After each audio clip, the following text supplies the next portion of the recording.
Hi, my name is Jason, and I have PTSD and depression slash maybe schizoaffective, maybe just psychotic depression. No one's really, well, people have put different labels on me for insurance purposes, but basically what it means is I'm on like 6 different medications. I go to therapy once a week, and I have a service dog. And I got him a few months ago. I got him from a trainer, not one of the big programs, but I found a trainer in Indiana who was training my dog, and so I started paying on a payment plan for him when he was around 6 months old and had started and begun training. And the trainer had him up until he was a year old, and then I went and got him in November, and now he is here. And he has made my life so much better. He has made it possible for me to go out to stores without my partner coming along. He has given me confidence to walk around in my neighborhood, which I never could do before. So he's just really changed my quality of life. I wouldn't say that he's my lifeline in the way that other people who have service dogs might feel. Like, he doesn't do any tasks that literally save my life, but he does completely change the type of life I am able to live,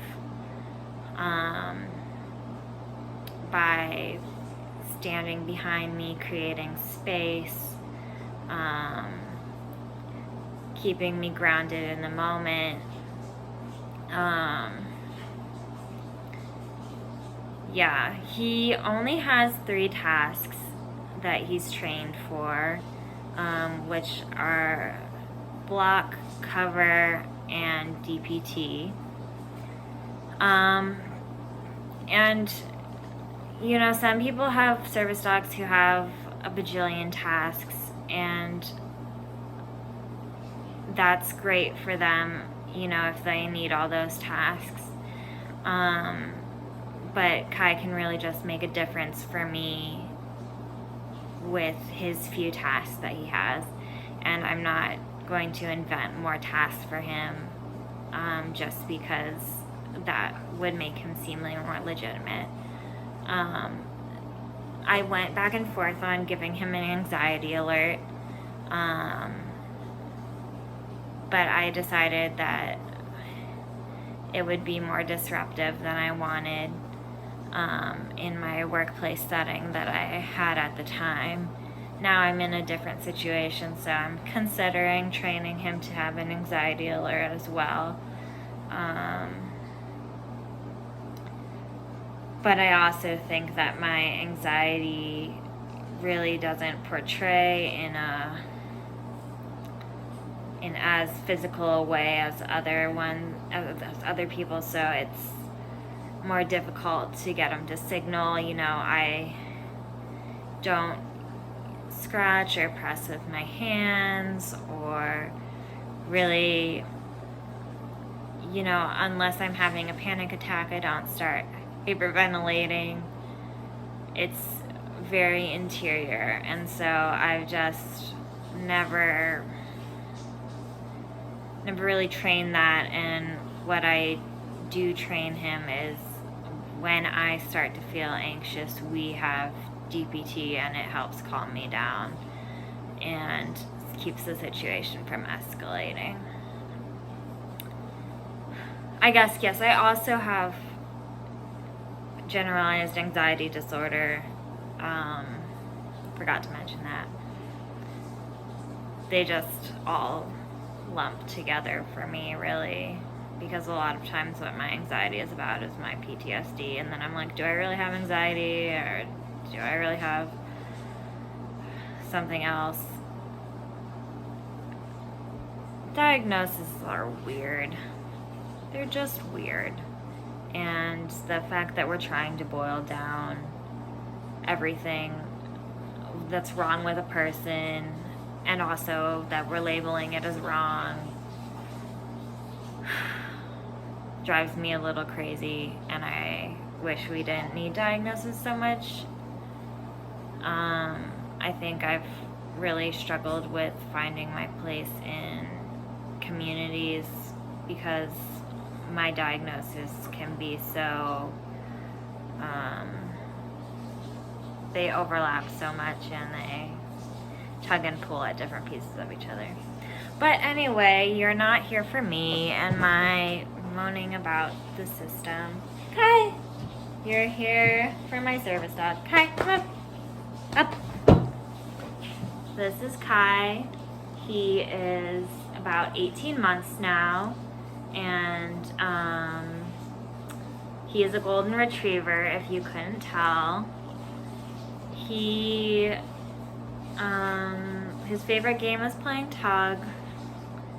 He loves going on walk and sniffing, and I know this is controversial, but he loves the dog park. He's so well behaved with other dogs. He never barks, and he just wants to play with them.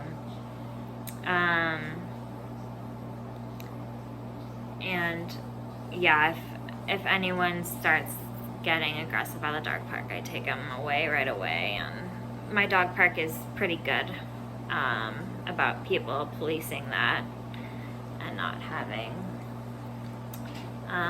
problems with that. So I still take him, and it's good to get him to run out some of his energy, because he's not really a chaser unless it's another dog running around. He doesn't like running after me. He will occasionally run after a ball, but then he'll just sit and play with it, and he won't bring it back. Even if you give him a treat for bringing it back, he doesn't care. He'd rather just hold on to it. But he is my good boy, and I love him so much. I thought we would have trouble bonding because I wasn't getting him till he was a year old, and he'd been working pretty much singularly with one trainer for a while. And it did take some time, and I think that's normal, but we're a pretty good team now. And even though he is a slut, he loves everyone, he still will come back to me and love me the most, which is the most important part. So that's Kai. And if you have any questions about getting a service dog and what more specifically what he does for me, I think I went over it pretty well, but just leave a comment. And I will respond. Love you.